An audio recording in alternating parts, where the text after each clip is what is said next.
ಓಂ ವಿಶ್ವಸ್ಮೈ ನಮಃ. ನನ್ನ ಪ್ರೀತಿಯ ಬಂಧುಗಳೇ, ಈ ದಿನ ನವಮಿ. ಕೆಲವೊಂದು ದಿನಗಳು ನಮಗೆ ನಕ್ಷತ್ರದೊಂದಿಗೆ ಸಂಬಂಧ ಇರ್ತವೆ. ಕೆಲವೊಂದು ತಿಥಿಗಳು ನಮಗೆ ಆ ವ್ಯವಹಾರಕ್ಕೆ ಸಂಬಂಧಪಟ್ಟ ಹಾಗೆ ಆ ಒಂದು ತಿಥಿಯೊಂದಿಗೆ ಸಂಬಂಧವಿರ್ತವೆ. ಇನ್ನೂ ಕೆಲವು ವಾರದೊಂದಿಗೆ ನಮಗೆ ಸಂಬಂಧವಿರ್ತವೆ. ಈ ದಿವಸ ದುರದೃಷ್ಟವನ್ನು ದೂರ ಮಾಡಿಕೊಳ್ಳಲು, ಅದೃಷ್ಟವನ್ನು ನಾವು ಪಡೆದುಕೊಳ್ಳಲು ಈ ನವಮಿಯಲ್ಲಿ ಬೆಣ್ಣೆಯನ್ನು ದಾನ ಮಾಡೋದು. ಮನೆಯಿಂದ ಹೊರಗೆ ಹೋಗಬೇಕಾದ್ರೆ ಒಂದಷ್ಟು ಬೆಣ್ಣೆಯನ್ನು ಸ್ವೀಕಾರ ಮಾಡಿ ಹೋಗ್ತಕ್ಕಂತಹದ್ದು. ಏನು ದೊಡ್ಡ ಬೆಟ್ಟದಷ್ಟು ಕಷ್ಟ ಇದೆ ಅಂತಂದರೆ ಈ ಬೆಣ್ಣೆಯಲ್ಲಿ ಕೂದಲು ತೆಗಿತಾರಂತೆ.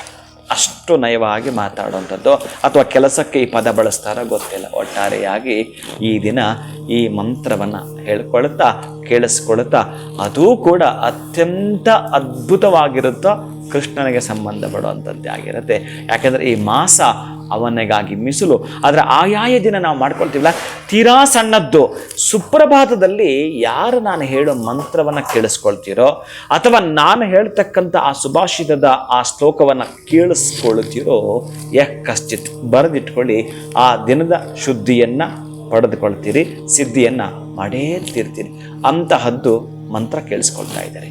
ಓಂ ನಮಾಮಿ ನಾರಾಯಣ ಪಾದ ಪಂಕಜಂ, ಕರೋಮಿ ನಾರಾಯಣ ಪೂಜನಂ ಸದಾ, ವದಾಮಿ ನಾರಾಯಣ ನಾಮ ನಿರ್ಮಲಂ, ಸ್ಮರಾಮಿ ನಾರಾಯಣ ತತ್ವಮವ್ಯಯಂ, ಸ್ಮರಾಮಿ ನಾರಾಯಣ ತತ್ವಮವ್ಯಯಂ. ಈ ಮಂತ್ರವನ್ನು ಕೇಳಿಸ್ಕೊಳ್ತಾ ಮುನ್ನಡೆಯಿರಿ. ದುರದೃಷ್ಟ ಪಕ್ಕಕ್ಕೆ ಸರಿದೀತು, ಅದೃಷ್ಟ ಬಾಗಿಲು ತೆರೆದೀತು. ಶುಭಭೂಯಾತ್, ಒಳಿತಾಗಲಿ.